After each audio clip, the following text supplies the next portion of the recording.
placed illegally in the Lassen County Times on September 29th and October 6, 2015. This was an intentional deception by the Board of Supervisors, and it is actionable. The September 22nd board packet did not include a copy of the RFP for the Courthouse Square project, nor was there any vote to approve to release this, nor was it approved by County Council, nor was it approved or under scrutiny by the public. It was just quickly and silently released, a major RFP. In addition, no funding was approved in the 2015-2016 budgets for the two categories that this would have covered. And you'll see the copy of the budget in the handout. The Brown Act 54954.2A2 requires the RFP to be agendized. This RFP was not agendized, nor was a copy of the RFP attached to Agenda H1 on September 22nd.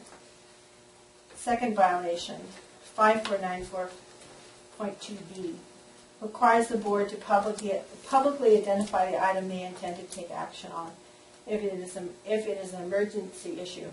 This did not qualify under 54954B 1 through 3, which is the emergency, adding something to your agenda.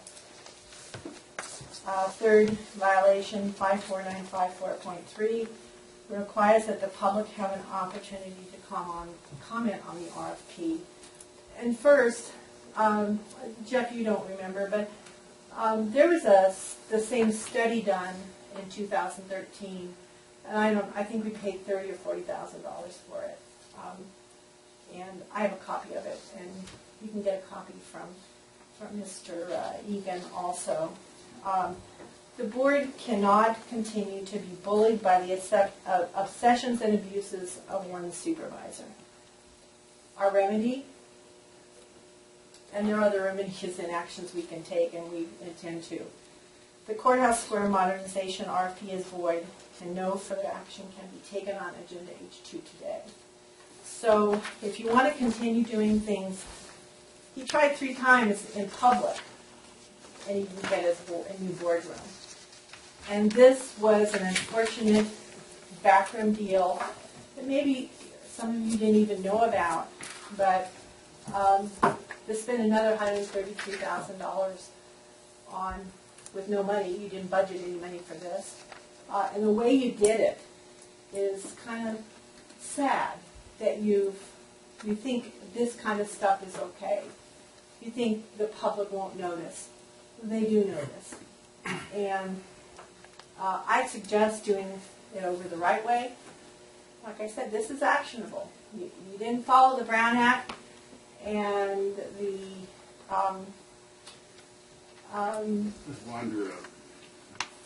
the time to pay the fiddler is probably today. Thank you for your opinion and only your opinion. Okay. Any more questions? Annie, come to the podium and say your name. Annie Westerbeck. Just want to thank you.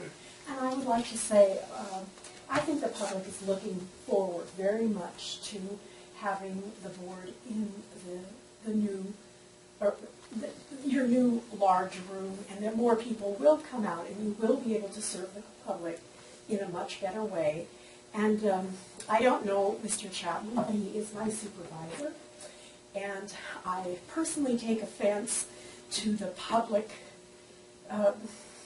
trouncing that it's just a bias, and I feel badly, and I'm sorry that happens here, and I'm looking forward to your new facility to be able to come there and have a greater gathering come to that facility. Thank you, Annie. Anybody else wish to comment on this agenda item? Seeing none, bring it back to the board. What is the board's pleasure? I know there's been some history of this going on for a while. We've discussed this several times, and it's, I don't know where we are with our capital improvement plan, but it's part of the capital improvement plan. All this has been brought to to attention in the past. I know we slowed it down a bit at one time because we didn't have this capital improvement plan in place. Is that correct? Yes. We didn't have the financing in place either. Right, and now we've had the financing in place for how long? It was funded in July, June, July. I would point out that the boardroom is a very small part of remodeling the courthouse. The predominant issue there is, of course, the ADA issues with getting people upstairs and whether they're going upstairs for meeting with the district attorney or to a board meeting. They have to have the same elevator. So that would be the predominant issue involved in that remodel. This is the elevator they have at the moment. Now, You only trap certain people. also, our intention is to vacate this building, correct? And that's included in this process? I believe that will be my recommendation once we get the other pieces of the puzzle. And let's talk about the study that was done before, and I don't know much about that. Who did that, and what's that all about? We've done many space studies over the years. I'm not sure which one you're referring to. Well, the one that Mrs. Spencer's 2013. You presented it. I'm not sure what study. Okay.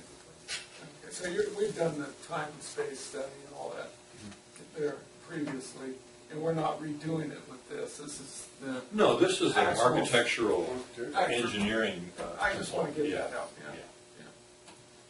Okay. Jim? Mr. Chairman, I'd like to comment like this, especially since I'm the focus of the hate and discontent of Mrs. Spencer. And she seems to be the only one that's obsessed about boardrooms. This project, as Mr. Egan pointed out, is more than just a different boardroom. I wanted to utilize 2,000 square feet of unused space over in the courthouse annex that was abandoned by the courts about 4 or 5 years ago. And I had the idea that, until something developed, that, at least we could relocate back to the old boardroom space we had before they moved the board over here. So going from 600 square feet to 2,000 square feet, made a lot of sense. And maybe the study that Mrs. Spencer is talking about is we attempted to proceed in that direction and attempted to have NST Engineering come up with a report on how to utilize that space to its best ability to meet the public need. And none of that came to fruition, was ultimately abandoned by the board. Mr. Egan came on as the new administrator, and we undertook, and he's been working on it now for 2 years, the space needs program, and getting the funding and coming up with a long-range reutilization of over 10,000 square feet in the courthouse that was basically abandoned by the courts when they moved to their new facility. Now, we could sit here for another 20 years and not use the space, and the building itself is 100 years old. It was built in 1915, was occupied for the first time in 1917.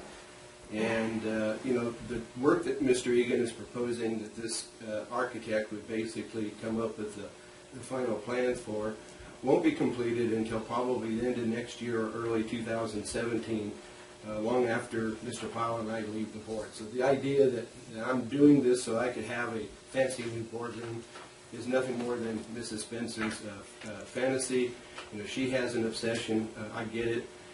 She's not going to change. I'm not going to change. But, I think we have an obligation to take care of the needs of our constituents in terms of the services that they access and adequate, safe facilities.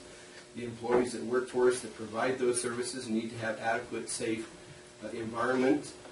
There's asbestos removal that needs to take place. The heating and cooling needs to be totally replaced in the courthouse itself. The wiring needs to be brought up to speed. We need handicapped equipped restrooms that meet ADA requirements. You've been over in the restrooms anytime recently, I guarantee you it doesn't come anywhere close to meeting ADA compliance.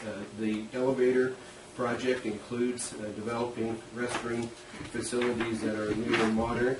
So the purpose is to repurpose Courthouse Square to meet the needs of the community for the next 50 years. And if that's something that to be proud of, yeah, I would be proud of that. It's something I've been desiring and working on for the last 25 years. It disappoints me that we haven't seen it accomplished before now. Yeah, it would have been nice to have been able to enjoy it, but I think the more important thing is getting that job done, and I think we're at the cusp of seeing that happen with this particular project. I think Mr. Egan has come back from, you might say, the fracas of the recent past in terms of with a well-thought-out plan that repurposes 2 buildings there on Courthouse Square, allows us to reorganize the space needs of the county. This building will no longer be usable, so yeah, you can move everybody over there as planned, and the board could stay here if you want to for the next 25 years. That'd be my guess. But I think that the needs of the public is not being served by doing that. So having reviewed these particular in depth, I appreciate the opportunity to be able to do that. And I think that this Linicus presented the best plan for how to approach accomplishing what will be the future county services for the next 50 years. It's interesting to note that when the founders of the county 150 years ago, we just celebrated the sesquicentennial of the county a year or two back. Isaac Group donated that property for county offices and a courtroom, and that's what the deed says. And if we want to relocate to some other area, obviously the heirs of Isaac Group probably would inherit back the property. The facilities they put into place back in the 1860s lasted for about 50 years, and they were replaced in the 19-teens, and that's when that courthouse was built. In 1960, it was upgraded with the addition of the annex 50 years later, and here we are now 50 years later looking at. So about every 50 years, I think the county goes through the process of trying to put together what will be the facilities that will meet the needs for the next 50 years. So either you can be part of the solution or you can be part of the problem. There are some people who really do not want to see county services and the county even to function. So the best way to accomplish that goal is to do nothing. And those of us who ran and were elected, are here to do something, make sure the work gets done. That's what our constituents have at least instilled in me. But I've got about a year left on here, and I'd like to see this done. And I'd like to see the project, if we're going to, and this is to avoid the criticism that those are saying that Jim Chapman wants the Taj Mahal name for Jim Chapman. Well, Jim Chapman has nothing to do with this, but I think as we repurpose Courthouse Square to give it a proper name, I'd like to see it at some point be designated by this board as the Isaac Group Government Center to embrace the heritage of the founders of this county. And I think that would be something that would be appropriate. And I think that's part of the vision that this Linicus brings forth. They were also the architect firm, at least their historical ancestry is the same firm that actually designed and built the historic courthouse, and they were also the people involved with building of the new courthouse. So I think that adds to their credit as well. So, Mr. Chairman, I think it would be a good step forward, irrespective of the obsession of some members in the audience who want to think otherwise. Do you have a motion? I'd make that in the form of a motion. Do you have a second? I'll second it. Motion and a second. Any more discussion? Mr. Spencer, you have already spoke way over your time. You will not be asked to speak again. Put your hand down, please. Or keep it up. I don't care. Anybody else wish to speak on this issue? Madam Clerk, would you call the board? Supervisor Chapman. Aye. Supervisor Hammond. Aye. Supervisor Hammond. Aye. Supervisor Pyle. All right. Thank you. We'll take a 5-minute break and come back for issue 3.